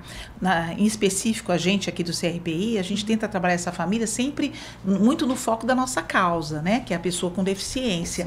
Para que ela tenha esse despertar, visando a inclusão social, derrubando as barreiras que existem lá fora, que para mim a pior barreira ainda é a barreira do preconceito, que ainda existe, melhorou muito com o passar dos anos, mas ainda se tem de uma forma ainda significativa, né? E a gente só muda quando a gente convive, quando a gente acredita, quando a gente multiplica, né? Porque falar aqui dentro da pessoa com deficiência, falar de inclusão social aqui dentro, beleza, é mais fácil. Mas se não tiver, né? Se a pessoa não captar que aquilo tudo é passageiro, porque o que tem aqui dentro é passageiro, né? O que tem de importância é o que tem lá fora. Aqui o aprender, se a pessoa vir com uma frequência boa, porque a gente trabalha tanto essa questão da frequência aqui dentro, e às vezes a gente se torna chata, mas sempre a mesma coisa, assistência social sempre falando. Sim, a gente vai falar muito disso, porque, como eu falei no início, o tempo é o inimigo da reabilitação. A frequência é enganoso se a pessoa vir de vez em quando. Ninguém reabilita de vez em quando, né? Se a família não tiver um envolvimento para que ela seja multiplicadora desse processo, né? E que a gente sabe que é difícil, essas famílias são vulneráveis, elas moram às vezes em locais difíceis, às vezes nem água encanada tem dentro de casa. A gente tem consciência de todo esse cenário, né? Que é um cenário difícil. Hoje você acha que mudou muito a rotina, assim, né, dessas famílias atípicas? Você que Olha, eu acho que existe muita informação, né? Mas tem pessoas que ainda, mesmo tendo às vezes, e aí eu falo da rede social, que às vezes a gente não busca coisas produtivas na rede social. Sim. Às vezes fica só naquela coisa do belo, fica olhando da estética do outro, ou do outro, tá bonito, e não se tá? preocupa na informação. E eu sempre digo que não tem a ver com escolaridade, a informação, uma questão cultural, né? É da pessoa, porque eu tenho mamães analfabetas, que são mães que mudaram muitas coisas com o passar do tempo, que tem voz, né? Sim. A voz que é importante. Não importa se tem erro de português ou se, enfim, mas ela tem que ter voz, porque ela captou, né? O que ela quer de fato. Entendeu, né? o papel Ontem dela. mesmo eu atendi uma mãe e que até me emocionei, porque a gente sempre aqui é a razão, mas a gente também tem a emoção, a gente é ser humano, né? E a luta que se tem ainda na questão da escola inclusiva, né? E que se fala tanto em inclusão, isso não é de hoje, né? Porque a RDB foi uma lei antiga, né? Que começou logo lá atrás, né? E depois renovou, né?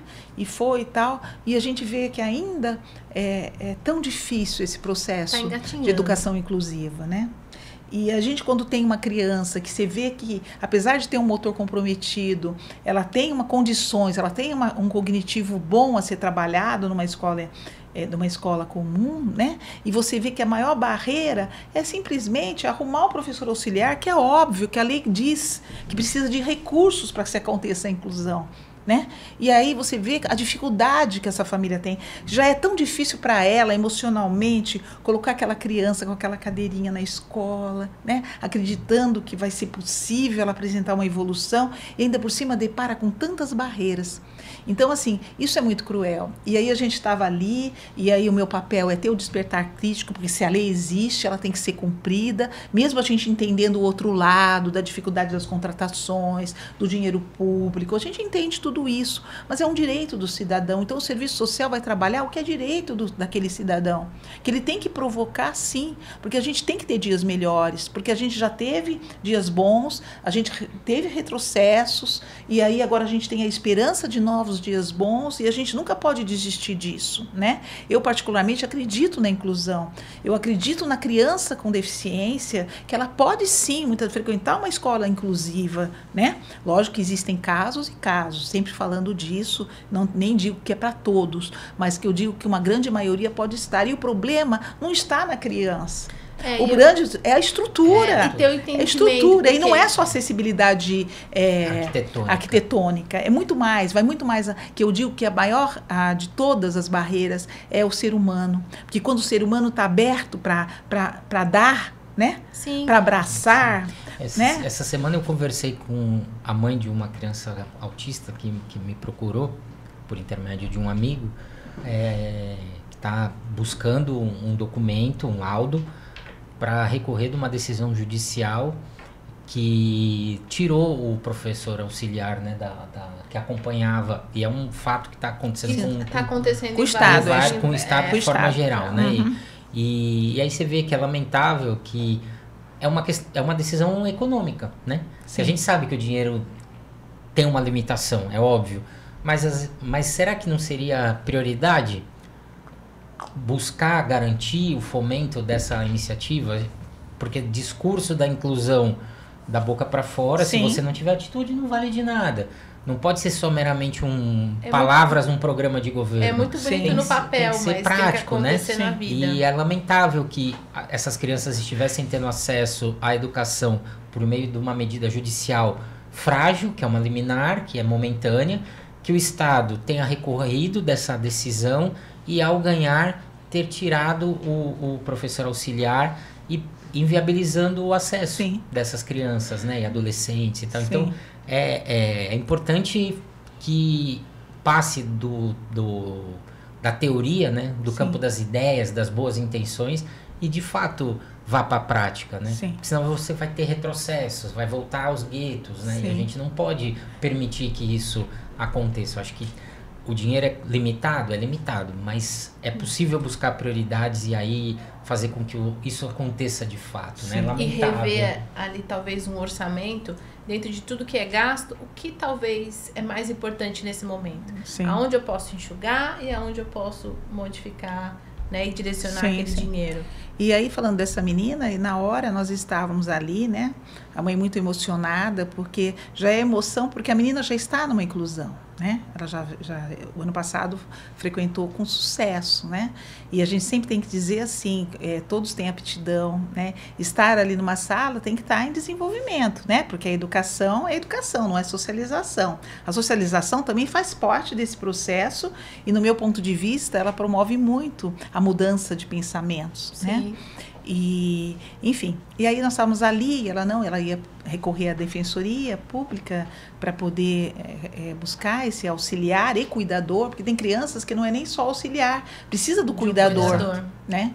E aí, na hora, ela estava tão indignada, porque na hora ainda a pessoa chegou para ela e falou assim, não, eu sou professora, eu não estou aqui para trocar fralda. E a gente sabe que não está para trocar fralda, mas é a forma como isso chega no outro, né? Naquela mãe né? E aí ela estava muito sensibilizada, tal. Aí de repente a gente conversou muito sobre tudo, porque eu falava, ela não pode estar em sofrimento, ela não pode estar numa sala de 30 simplesmente ignorada, né? Ou ela não pode estar matriculada e não poder frequentar porque não tem o recurso, né? Então tem que ver todos os lados, né?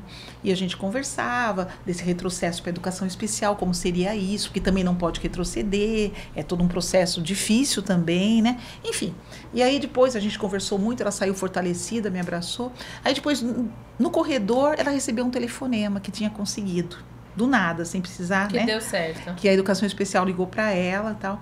E aquilo foi ela chorou tanto de felicidade. E eu me emocionei muito. Porque é aí que eu falo para vocês, eu acredito muito na espiritualidade, sabe? Eu acredito demais. Porque eu acho que a gente vibrou tanto, sabe, ali, porque é tão injusto, gente, quando a gente vê o sofrimento do outro, porque eu trabalho com o sofrimento do outro. Então eu vou além, eu consigo, Deus me colocou nesse patamar de eu conseguir enxergar o coração do outro. Então, assim, eu não subestimo nunca o outro. Porque o que é dor de um, eu falo que eu aprendo muito com a minha filha mais nova, né? Mãe, você tem que ver, não pode subestimar, a tua dor é a tua dor. A dor do outro pode parecer leve para você, mas é a dor do outro. Né? Então, quando a gente às vezes depara com mamães que às vezes são mais com a sua fala, mais, como é que eu posso dizer? Incisivas. Mais incisivas ou mais autoritárias ou demonstram por detrás daquilo é uma barreira de defesa, né? Então, ela está ali num aprender, porque ela está num processo ainda de início, muitas delas, né? Ou outras que chegam cansadas de tanta lutar.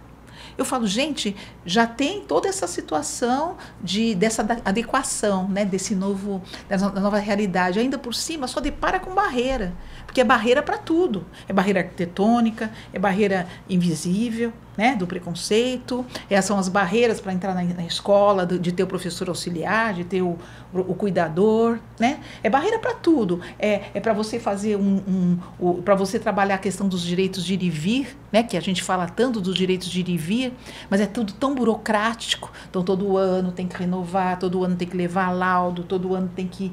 Então, assim, são as leis, são os protocolos, sim, mas, meu Deus... Algumas coisas são cansativas, são muito né? cansativas. É igual essa história de laudo, né? de falar assim, por que você tem que renovar um laudo de uma paralisia cerebral? Não vai deixar de existir. Justamente. Ela não vai deixar de ter. Justamente. Então, assim, eu falo, meu Deus, tantos critérios, tantas coisas, disso? Sabe? Porque eu acho assim que ninguém vai ficar passeando dentro de ônibus. Mesmo que quisesse, é um direito. Exatamente. Nem que quisesse, é um direito. Porque criança não tem que só ir para a escola e para a educação e para saúde. Não, a criança tem o direito de ir para casa da avó, para a praia, onde ela quiser. E é isso que falta, sabe? Você sabe que esses dias eu vi uma postagem de uma pessoa e ela fala assim, acho que era uma mãe, e ela falava assim, por que as crianças que estão em home care, que a gente fala, né, internação domiciliar, elas não têm direito de nunca sair na rua, porque senão perde o home care. E aí, nessa hora a gente reflete assim, né? Porque aí tem um lado que vai defender dizendo assim, se ela precisa de uma internação é porque ela não tem condições de estar na rua. Mas, hoje, a tecnologia, graças a Deus, evoluiu a nosso favor, que a gente pode trazer esse momento. É claro que isso não vai ser uma coisa um dia inteiro, 5 horas por dia, não. Mas será que, diante de tudo que a gente já evoluiu da tecnologia, de aparatos, de tudo mais, para dar suporte na vida da pessoa, a gente não consegue proporcionar minutos, horas? E se a gente mantiver essas crianças fechadas dentro das casas, será que a gente não está tirando o direito delas de ver o que é uma praia, o sol, o céu, um animal? Porque dentro de um quarto você não vê tudo isso. Pois é. E aí a gente reflete, será que eu tô lutando pelo direito de um atendimento ou eu tô tirando outros direitos dessa criança? É porque há uma confusão, né? Porque a internação domiciliar pressupõe um cuidado maior, mais intenso. Mais intenso. Mas não que ela seja uma prisioneira. Porque vira uma prisioneira. Dentro do lar, né? As famílias, as crianças viram prisioneiros. Sim. Porque tem medo de levar a criança na calçada e perder aquilo que é tão importante. e que em algumas situações nem é porque ela depende de uma tecnologia assistiva. Ela está dependendo dos profissionais. Também, e aí também. não há uma razão estrutural, vamos dizer assim, do impedimento dela se locomover, né? É que tem... E se tiver uma pessoa e o recurso que ela precisa ali, que vai assegurar a vida dela, sim, por que não? Mas aí é porque aí você entra nas vírgulas para tentar caçar aquele direito, aquele benefício e economizar dinheiro. Então sempre volta para a questão econômica, né? Da necessidade, e que a gente sabe que há um custo disso, mas a gente tem que buscar novamente, pesar assim, o que é prioridade? Será que não tem outras coisas que podem ser enxutas para você gastar melhor o recurso, né? Então são discussões que a gente precisa de fato, enquanto sociedade, fazer para a gente avançar, né? Porque senão você vai só tirando, e daqui a pouco não sobra nada, porque se a gente voltar no tempo, nós estamos lidando com um segmento populacional que, na visão de mercado, ela não é uma grande parte, não é produtiva. sim. Ela não vai poder, infelizmente, trabalhar, gerar a engrenagem econômica nesse sentido. Ela é mais uma absorvedora de dinheiro, de necessidade, de subsídios, né? E aí, se a gente não cuidar, pode chegar um momento, enquanto sociedade, as pessoas falam assim, pô, mas por que eu tenho que bancar? A gente já viveu momentos assim, não tão para trás do tempo, né? Sim, Há menos de um século atrás, a gente viveu situações desse segmento. Então, a gente tem que ter muito cuidado, porque às vezes nas pequenas atitudes e decisões, você vai criando uma estrutura para lá na frente você falar assim, será que a sociedade tem que bancar essas pessoas? Se a família dela puder, beleza, se não, se vire, senão a gente tem que tirar da frente. E só seguem aqueles que são produtivos, né? Então a gente tem que ter muito cuidado para não virar essa chavinha, né? Acho que é difícil, é um processo que as pessoas precisam acordar pro que está por trás. Tentar ter esse outro olhar, né? Que nem você falou, a questão da religião, ou, né, do que eu acredito, isso também te ajudou a ter um olhar mais humanizado, encarar as coisas não só de uma visão tão concreta e tão racional e tão... Também, você acha que foi uma coisa que... Eu particularmente, assim, né, como eu digo, eu creio em Deus, né, em Jesus, e creio no fazer o bem, né, não importa quem, né. Tenho defeitos? Tenho muitos, né? E a gente está tendo a oportunidade de se tornar pessoas melhores sempre, a todo dia, né? Coisas que passou, a gente poderia ter feito diferente, mas já passou, né? Então, a gente tem que aprender com as coisas para fazer diferente. Evoluir, né? Para evoluir. Eu não consigo, quando eu recebo uma pessoa, eu não consigo muito separar as duas coisas, né? É uma coisa única, né? Eu acho assim, primeiro que eu acredito que não existe trabalho sem humanização. Não existe. Seja onde for, não existe. É muito triste quando você se depara com pessoas, com funcionários de outros lugares, de lojas ou de onde seja, pessoas amargas que te tratam mal, te respondem mal, né? Eu falo, meu Deus, né? Então, por que está aí, né, do outro lado? Então, assim, é uma coisa que eu saio daqui do CRPI, quando chegar o meu momento da saída, com muito orgulho de mim nesse sentido. Porque quem me conhece sabe, eu sempre recebo, eu posso estar mal por algum motivo, estar triste, mas eu sempre recebo o outro sempre com um sorriso, sempre com um abraçar, e eu quero que aquela pessoa saia melhor do que entrou da minha sala. Né? A gente não muda o mundo, a gente não agrada a todos, né? Sempre vai existir pessoas que às vezes não gostem tanto de mim, mas eu creio que a grande maioria saiu tendo uma palavra de alegria, de motivacional, de vontade de correr atrás do que traz como obstáculo, né? Sempre eu gosto de estar referindo isso, porque assim, o CRPI é muito rico. Né?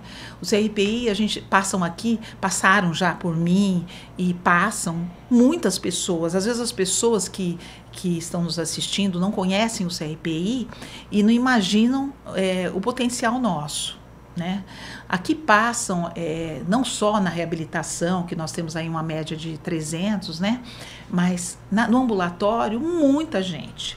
E o serviço social, ele não atende só os que estão vinculados, mas os que frequentam o ambulatório também buscam o serviço social.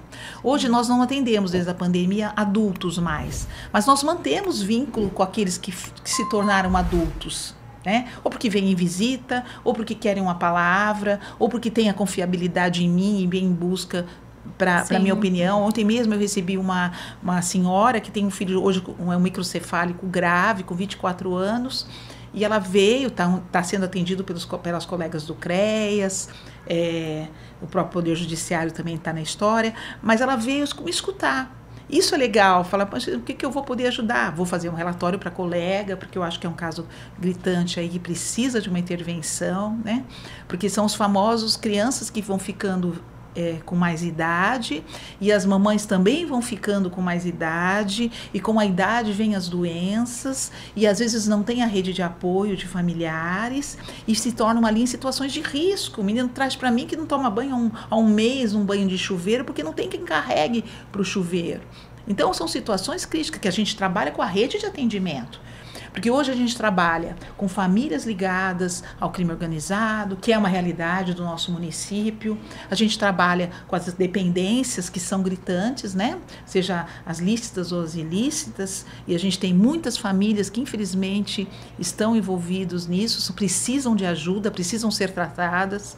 A saúde mental hoje é gritante. A saúde mental, eu acho que nos preocupa de uma forma muito significativa. E a gente tem que derrubar esses preconceitos. Né? Hoje a gente tem pessoas ainda que quando a gente fala do profissional de psiquiatria, acho que a gente está chamando de maluco, né? Sendo que a psiquiatria é um profissional como qualquer outro que vai nos ajudar nos momentos que a gente está fragilizado. E que todo mundo vai ter.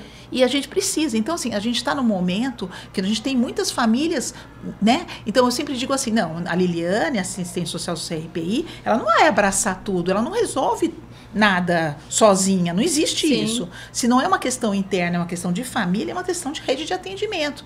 Por isso eu tenho uma ótima relação com a rede de atendimento, seja as colegas do CRAS, as colegas do CREAS, né? Seja o próprio Conselho Tutelar, né? Que a gente tem os protocolos, tem que estar seguindo, né? Quem é que está responsável por essa defesa de direitos na questão legal. Então, assim, a gente faz tudo para não comer bola. Eu sempre digo, eu não passo mão em cabeça de ninguém. Né? Eu trabalho o serviço social como profissão, né? Como profissão, como uma área rica, né? Que a gente estuda políticas públicas, a gente estuda muito, né? Ela é muito teórica, a minha profissão ela é muito teórica, né? E assim, mas a prática você linka com a teoria, não existe teoria sem prática e nem prática sem teoria. Né? Então, você tem que linkar esse aprendizado na sua prática de trabalho. Tá? Às vezes, eu percebo que, às vezes, as pessoas que estão na gestão das leis, na gestão de quem faz, muitas vezes, não conhecem a prática. Né? Eu acho muito importante conhecer as práticas para se fazer algo que se aproximam de fato. E entender, né? Por que algumas coisas são importantes. São importantes, outras nem tanto. O que é prioridade, para a gente tentar realmente melhorar a vida dessas pessoas, né? Porque é muito complicado, Sim, gente. Hoje, Lili, se você fosse pensar assim, de todo o conhecimento que você já tem e de todas as fontes que você buscou isso, se fosse dar um conselho para uma pessoa que está agora iniciando a sua atuação no serviço social, o que é mais importante para esse profissional? Olha, eu coloco as duas coisas. Eu volto a reforçar. Não existe trabalho sem teoria. A teoria é fundamental. Ela te dá a direção. Tá? Ela te dá a direção. Agora, se você não tiver a humanização, se você não tiver o amor, se você não tiver o tato de lidar com o outro, é muito difícil. A gente tem profissionais que, infelizmente, são excelentes teóricos, sabem tudo. Assim, são concurseiros, sabem tudo, mas na prática não tem a oportunidade do atuar. Eu digo que eu sou muito privilegiada porque foi uma construção de 40 anos de prática de trabalho, né, na área, porque muita gente tem a formação e não atua, né? E eu foi a minha escolha e eu desde então sempre atuei na área de serviço social. Então eu sou grata por isso. Sempre procuro estar estudando, buscando. Até porque a cada momento tem modificações em leis, em outras coisas. Recentemente eu dei uma parada, estava fazendo uma pós em serviço social da educação, né, que veio agora com tudo, né, nesses últimos anos em lei, né? E a gente procura sempre tá buscando. É lógico que eu estou com 64 anos. Eu acho que tudo tem o tempo. É o tempo. Não o tempo de a gente falar assim, o tempo acaba tudo. Não, hoje em dia a gente sabe que estamos aí com pessoas na área trabalhando, atuantes, com 70 anos. Né? Tá aí o nosso querido pediatra, que já tá na casinha dos 70 e para mim é a minha referência. Excelente. Na área de medicina e tal, né? Então não é a idade, não é isso. Mas eu digo assim, a gente sonha também eu sonho com a minha casinha branca, né? É o meu sonho, eu sonho com a minha casinha branca. Mas como eu falei para vocês, não sei se foi nos bastidores ou foi na fala aqui, o meu coração foi muito traiçoeiro. Eu vivi o que a vida me oportunizou, também na minha vida pessoal, né? Então, eu não pensei muito nas minhas questões financeiras, de estabilidade. Atrás, Lili, né? Acho que ninguém pensa então, muito hoje, nisso, né? Hoje eu amo o que eu faço, a espiritualidade me segura na casa ainda, né? Mas eu peço muito, né? Eu peço nos locais que eu vou, porque eu disse para você, apesar da espiritualidade, eu vou sim na missa, né? Meu filho é muito católico e dos finais de semana eu tenho ido muito para São Vicente, onde ele mora, e tenho frequentado lá uma missa, né, na Nossa Senhora das Graças. E quando eu chego lá, eu me debruço e as minhas lágrimas jorram como se fosse algo incontrolável sobre mim, sem motivo. Dizer que tem um motivo de eu estar chorando, não. É como se, sabe, é tanta gratidão, sabe? E teve uma música, A Barca, que eu não sei se vocês conhecem, mas ela é tão linda que ela fala muito dessa coisa de seguir Jesus. Porque a gente aqui está com um propósito a curto prazo. Pena de quem pensa que vai ficar, acho que para semente. Eterno, mas não vai, né? Então, nós somos uma construção. E a gente tem que pensar, acima de tudo isso, é a espiritualidade. É Jesus. Fazer valer cada dia. É isso. Aqui é passagem, gente. Nós somos de passagem. Oportunidade de aprender. Mas é uma passagem. Né? Nesse período todo da sua vivência profissional, passaram milhares de pessoas pela sua vida. Que histórias mais te marcaram? Que pessoas mais te marcaram nesse processo todo que você vivenciou, tanto do ponto de vista de quem você atendeu, quanto do ponto de vista de com quem você conviveu e te acrescentou também profissionalmente? Eu sempre fui uma pessoa despojada de preconceitos, né? Como eu falei para você, eu vim de uma família tradicional, uma mãe matriarcal, rígida, que sempre se preocupou com o outro, né? Eu tive um casamento, 13 anos de casamento, os pais dos meus filhos, convencional, uma pessoa que tinha uma escolaridade como a minha, como minha mãe dizia que para ser feliz o marido tinha que ter diploma, né? E valores, lógico, mas tinha que ter o diploma e ter uma condição financeira, né? E eu sempre fui meia rebelde, né? Que eu era sempre a ovelha negra, porque eu nunca busquei isso. Eu buscava o que o meu coração dizia, né? Por isso que eu acho que hoje eu sou casada pela 4ª vez, né? Casei muito, né? Tive 4 casamentos e tive 2 negros na minha história, 2 negros que foram 2 companheiros fantásticos, pessoas maravilhosas, porque eu sempre digo assim, todos que passam na minha vida deixaram alguma coisa boa, né? Então, o meu primeiro marido me deixou muitas coisas boas, né?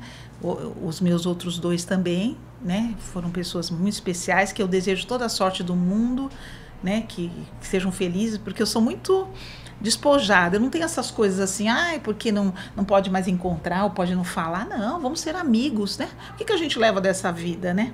Mas não é sempre que o outro lado consegue, né? Mas eu sou uma pessoa nesse sentido. E eu tive a oportunidade de ter um relacionamento com uma pessoa com deficiência. E isso me marcou muito, porque eu vejo, gente, quando eu falo isso, pode ser até uma fala capacitista, né? Porque não tem nada a ver. É um ser humano como mais assim. Naquela época era uma questão que as pessoas, né, viam diferente, né? E assim, mas me marcou tantas coisas, porque eu vivi tudo, gente. Eu vivi tudo que a vida me apresentou. Tudo que ela me apresentou, eu não tive medo de viver. Né?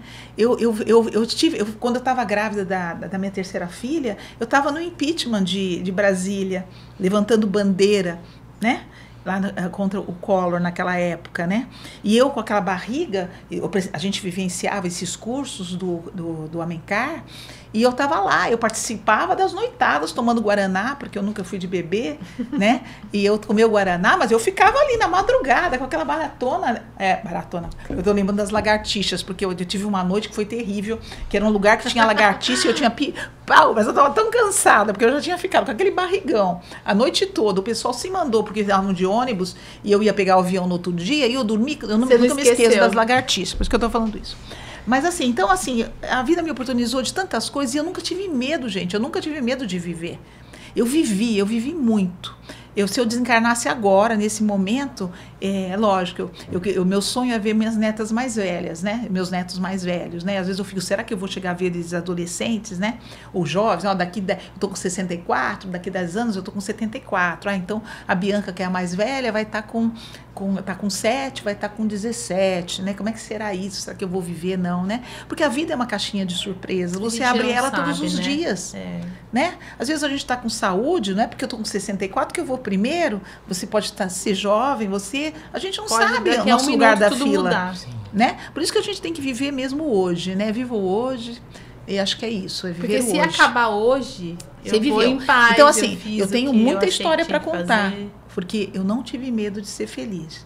Me vi em muitas arapucas, coisas que talvez eu não vivesse mais, né? Se fosse para pensar hoje, né? Sim. Mas eu vivi, não tive medo, eu fui feliz. E assim, e o CRPI, eu tive oportunidade de sair do CRPI por muitas vezes, de ir para outros cantos. Mas o CRPI sempre me segurou de alguma forma. Primeiro porque é uma organização social organizada, né? Sempre me deu estabilidade. Né? Eu sou da época que se pagava bem, né? Hoje nem tanto mais, né? As coisas foram perdendo bastante, mas assim, era uma entidade que entrar no CRPI era artigo de luxo. E naquela época concorri com pessoas fantásticas que hoje são assistentes sociais de ponta, né? Mas era para ser eu, porque eu sempre digo assim, o que tem que ser seu né? Tenha paciência, porque se não for... Se não for aquele momento, e se a espiritualidade te tirar dali, é porque ela está te protegendo de alguma coisa. É porque não era para ser E não era aquele momento, né? Eu acho que é isso que eu tento passar hoje para os meus filhos, que às vezes têm uma expectativa, principalmente a minha mais nova, né? Eu falo, não, segura, porque não tinha que ser, tá te protegendo. Às vezes a gente quer muito uma coisa e a gente não entende quando a gente não consegue. E aí, sim, eu acho que tem uma frase que é muito importante. Minha mãe me falou isso uma vez e eu levo isso para a vida. Nem tudo é perda, às vezes é livramento. Sim. Às vezes a gente quer tanto uma coisa achando que é o melhor para nós e não é. Às vezes naquele momento você não entende, mas depois você vai entender o porquê não foi, né? E é isso, e a gente tem que acreditar cada vez mais. Acho que é Jesus, é Deus, os santos da Igreja Católica, a ressurreição da Igreja Católica, a reencarnação no kardecismo, né? O respeito a todas as religiões que levam ao bem, que tudo que leva ao bem, não importa qual religião é. Exatamente. Né? É a mesma coisa, a gente tem que olhar diferente, a gente tem que ver que o olhar é que tem que ser diferente, porque as pessoas são diferentes, todo mundo é diferente. Não vai ser todo mundo usa igual. óculos, o outro tem a orelha mais abanada, o outro tem alguma deficiência, o outro tem, né, um é loiro, o outro é moreno, um é negro, o outro é japonês, e assim vai. É a gente saber se relacionar com tudo. Tá? Não tentar fazer a escolha do outro. Como diz o Luciano Marques, né, e a Adelina também, né? Como é que é? Nada de nós sem nós. E é isso. A construção das políticas da pessoa com deficiência, antigamente, a pessoa com deficiência não participava. Hoje existe uma participação muito mais efetiva e tem que ter esse respeito. E quando eu falo para as famílias, é a mesma coisa. Naquelas crianças que não têm a cognição de participação, o papel é da família, da luta, do acreditar, de buscar os seus direitos, conhecendo de fato, porque às vezes as pessoas vão muito de rádio peão. Às vezes no Google você vê muitas mentiras, né? É se informar. Porque meu filho pode se aposentar. Não, gente, o benefício assistencial é uma coisa, a aposentadoria é outra. E você tentar direcionar. Não, mas uma pessoa, vizinho, falou que não. Eu escuto muito isso. Gente, vamos se informar. E a gente está aqui para isso, para mostrar essas direções. É esse o nosso papel enquanto serviço social. É o despertar crítico, é a participação familiar, né, cada vez mais, a união entre elas, mas não é a união do bate-papo, falei, aproveitem essas mamães que ficam, eu ainda peguei um grupo ontem, quarta-feira, e eu falava isso para ela, vamos dividir em temas, porque quando elas começam a conversar, elas começam a falar de temas. Eu falei, gente, não dá para falar de tudo, vamos dividir por temas. Tem um dia que a gente vai falar só de contrato terapêutico, outro dia a gente vai falar só de LOAS, outro dia a gente vai falar porque é muita coisa. E é legal, a gente vê, mas assim, a pessoa tem que ter disponibilidade, mas também se ela não tiver disponibilidade, a gente também tem que respeitar. Foi o que eu falei para elas. Tem mãe que quer ficar aqui olhando no celular, porque é o único tempo que ela tem que a criança está dentro da escola. E a gente também tem que respeitar isso. Né? Ninguém é obrigado a nada. Vai ter um momento que ela tá cansada, sim, que ela não quer nada. Sim, não quer nada. Quer sentar no sofá e ficar ali no arzinho condicionado. De ter um momento. E é ok, entendeu? E tá tudo certo. Se ela conseguir distribuir o tempo dela, ela vai ter um momento de ser ativa, um momento de buscar os direitos. É o de cada um. De não fazer nada. O meu papel é levar o despertar. Capta quem achar que deve captar. Tá certo. Né? E é isso. Vamos lá. Bom, a gente está chegando mais ao fim do nosso bate-papo.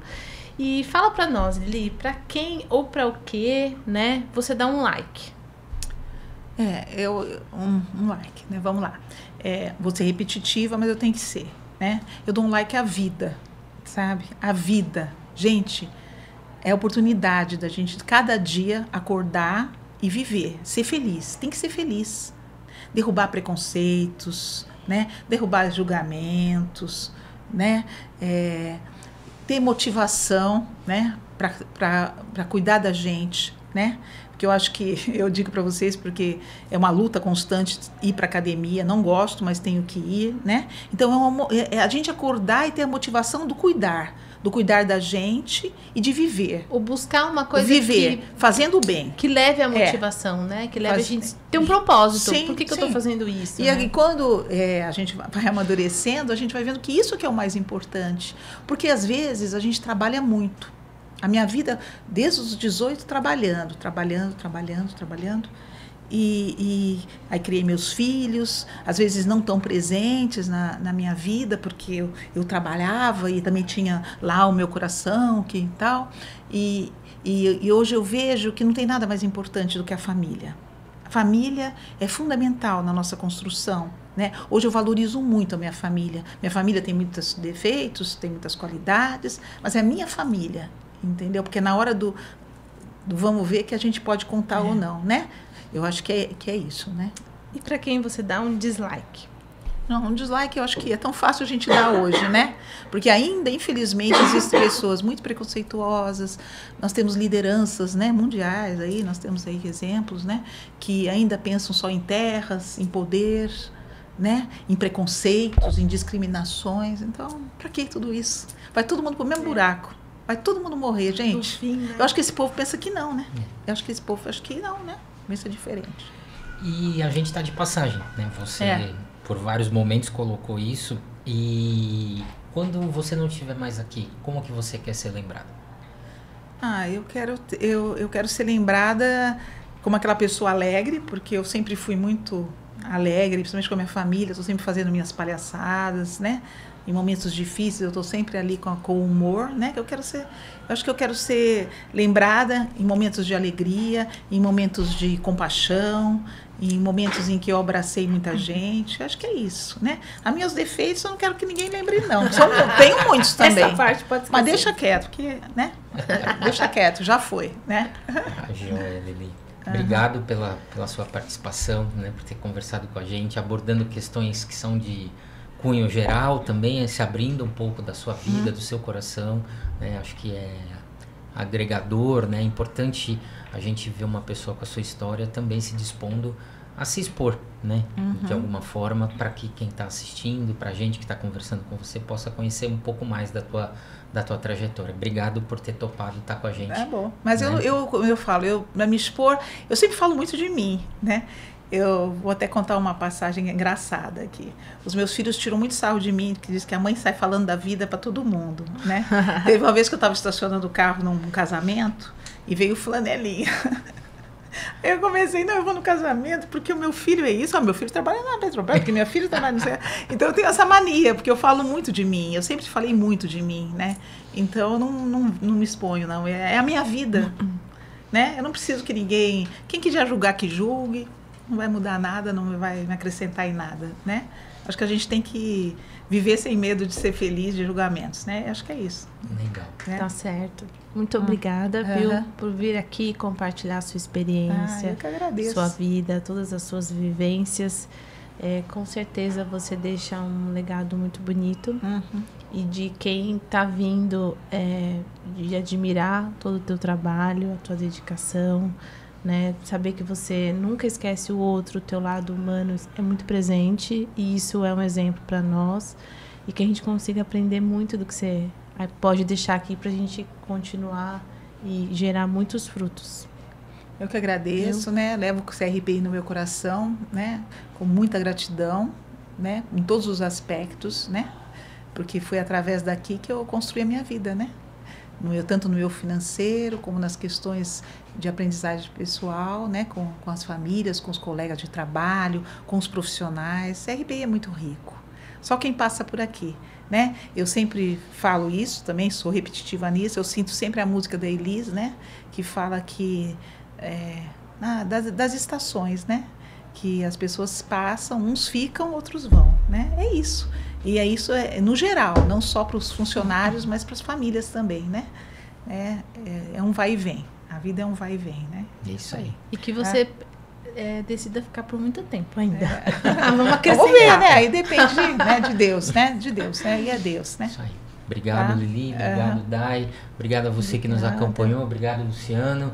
A gente está chegando ao fim de mais esse episódio do Papum Podcast. Eu quero também deixar registrado que a gente estabeleceu uma parceria muito importante para nós com o jornal Estância de Guarujá, que a partir de agora vem repercutindo também os episódios do Papum nas redes sociais, na página de internet, né, do Estância, que é o jornal mais tradicional aqui de Guarujá, e que isso é um reforço para que a nossa mensagem possa chegar cada vez mais longe. E hoje a gente conversou com uma pessoa que eu quero deixar aqui meu recado de admiração, né, por tudo que ela representa. A gente fala que outro dia a gente escutou que o CRPI, assim como qualquer lugar, o CRPI por si só é só um nome, um CNPJ. O que faz a diferença são as pessoas, né? E a Liliane é uma pessoa que faz a diferença. Há 40 anos atuando aqui dentro praticamente, e que de fato ela impacta na vida de cada ser humano que tem contato com ela, seja do ponto de vista profissional, seja do ponto de vista pessoal. E eu quero deixar aqui minha gratidão, meu respeito, e não só meu, mas de todas as pessoas que compartilham com você essa caminhada, sejam as que formam a equipe de profissionais, sejam aquelas que passam aqui como pacientes, como familiares. Você de fato deixa uma semente plantada no coração de cada um de nós. E em nome de todas essas pessoas, eu encerro esse episódio com o nosso muito obrigado a você, que você continue fazendo a diferença, seja aqui dentro, seja lá fora, e que você possa alcançar cada vez mais a felicidade da qual você é merecedora. Obrigado de coração e até o próximo episódio, porque sempre boas conversas acontecem aqui.